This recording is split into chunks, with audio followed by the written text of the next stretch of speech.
watching this episode, right? And I'm thinking to myself, God damn, this nigga Oliver this nigga done revealed his identity. Then this man gonna turn around, reveal Renee's identity. Then he gonna turn around and reveal Curtis' identity without their permission? I mean, goddamn, bro. I know you the leader. I know you're the leader. But you ain't got the right to do that. How you know Wild Dog and Mr. Perfect wanted this bitch to know who the fuck they was? That ain't right, Oliver. That just ain't right. Come on, Oliver. Come on, Oliver. You can't be doing that shit. You just can't be doing that shit.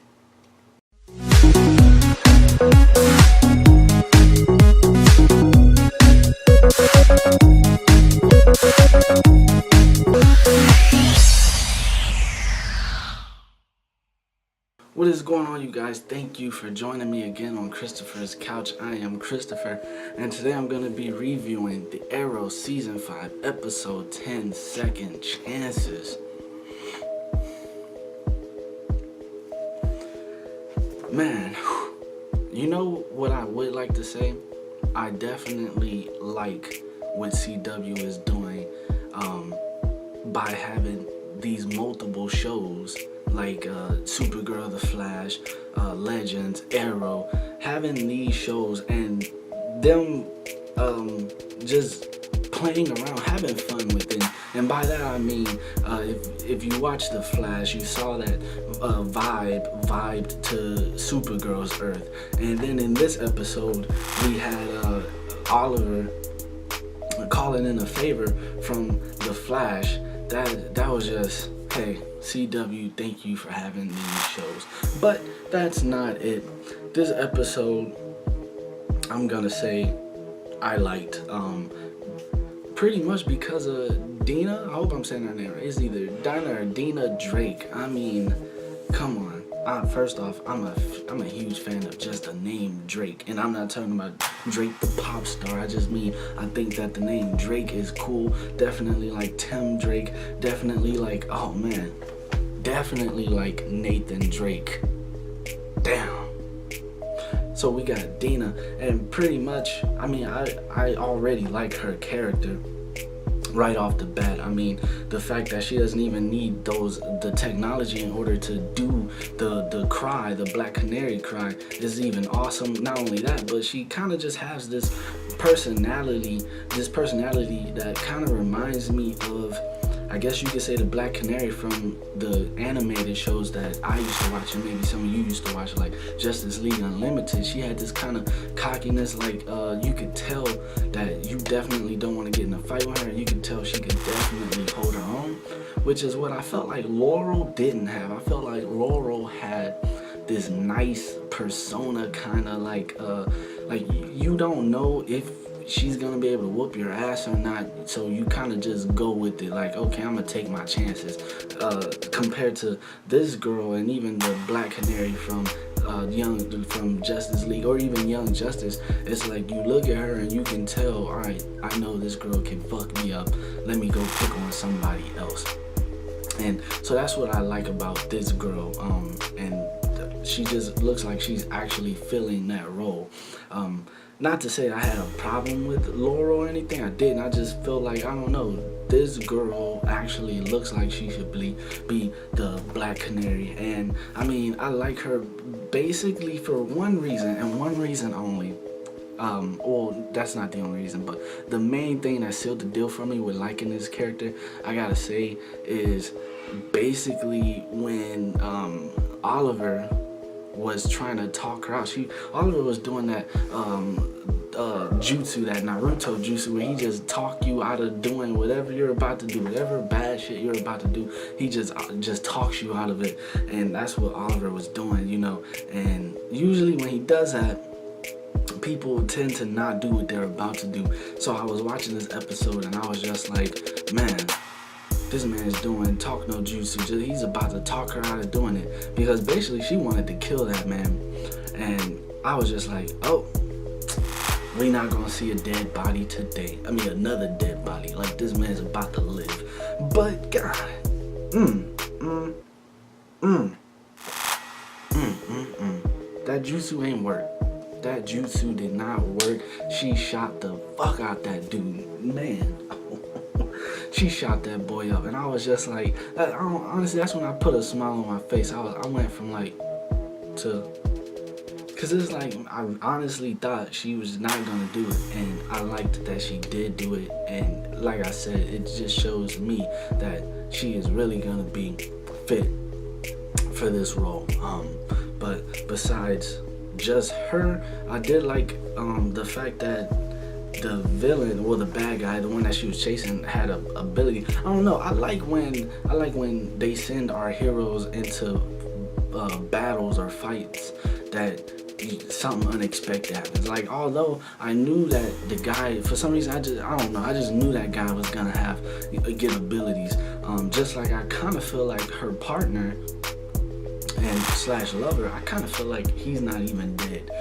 If anything, he might come with a ability. I know that the guy, the mob boss or whatever he is, I know he shot him, but I don't think he's dead. I think he got powers.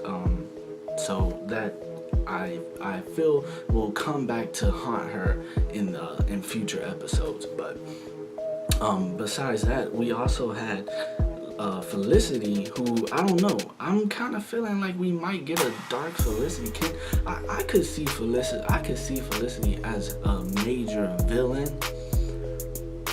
for Team Arrow, but in a way like she's the brains controlling other bad guys. Like, I don't know if y'all can see it, but definitely in this episode, it just shined my eyes on, man, if Felicity would be something of a challenge if she was become a bad guy. And who knows, that might happen because she was just handed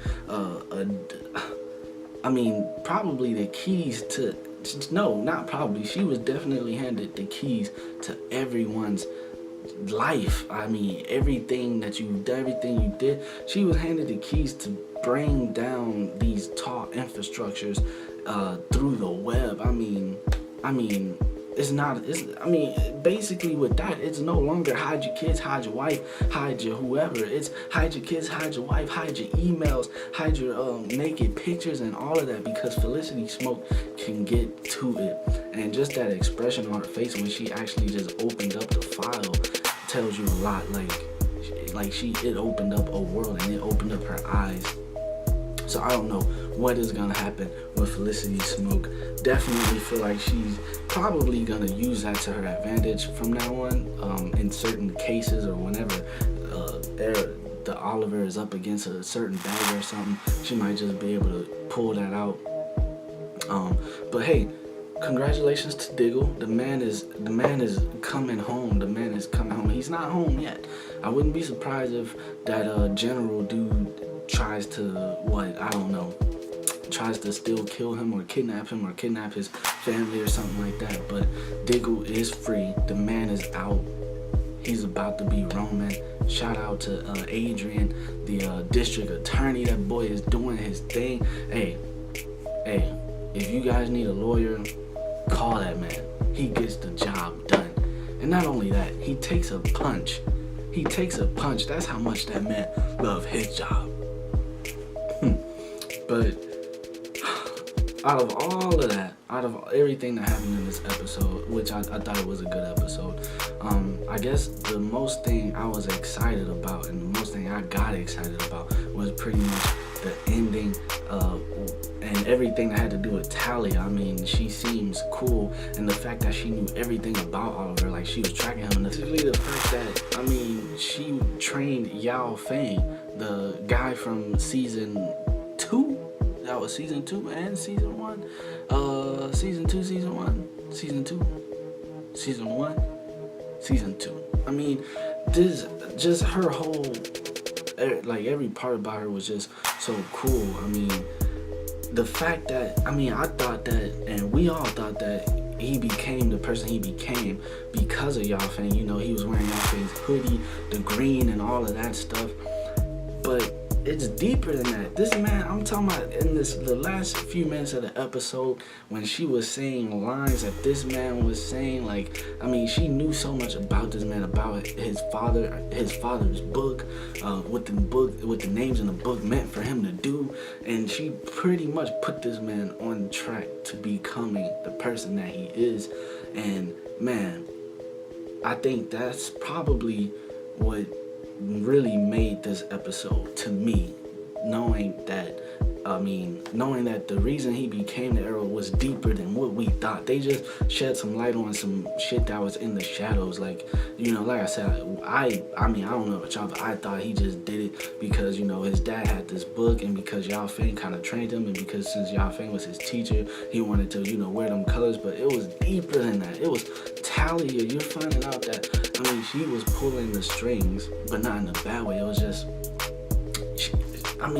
she was saying lines this man be saying in his intro. I gotta be someone better, and all this other stuff. And she was saying it. I was just like, oh my God, she's saying the lines that this dude says in his intro videos. He's like, I'm Oliver Queen. I was stranded on the island. I became blah, blah, blah. I used to do this, now I do this. I had to become someone, now I have to become someone better. But she was saying it differently, and I was just like, damn, that's where this man got this shit from. I was just like, man, oh man, damn. Like, this is some cool shit. You got to see this man put on the green for the first time. The man just looked cool, and I like that whole dialogue, him saying, that he have a monster inside of him.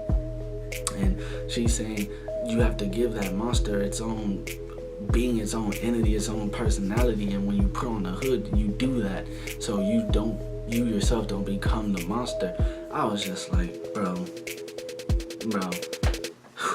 I thought I was being impressed by Prometheus alone, but now Talia is impressing me. Just knowing that most of this shit started because of her.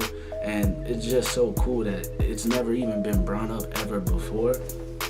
But I hope they do elaborate furthermore on her and her history, because like Oliver pointed out, she looks younger than Yao Feng. So how can she have been his teacher? And she says, something runs in her family. So will she be related to Ra's al Ghul? I don't know. I don't know just yet. Hopefully she will, because that's how it's supposed to be. But who knows? I guess we'll just have to wait. Maybe they did change something. Maybe they didn't. Hey, if she is related to him, maybe she has some of the Lazarus water, and maybe somehow she's able to revive Ra's al Ghul, and he comes back later on. Who knows? I'm just jumping to conclusions. But definitely glad that they put her into this, and definitely like where it's going as a far. I thought my heart could just handle Prometheus awesomeness, but they keep revealing more of Oliver's backstory and how he really became the person he is today. Hey, I don't know what's gonna happen, but this has been my review on this week's episode of The Arrow. And hey, you guys, thank you for tuning in. Thank you for listening. If you like what I had to say, please like, comment, and subscribe. And when you get the chance, share the video. Why don't you? But until next time, deuces.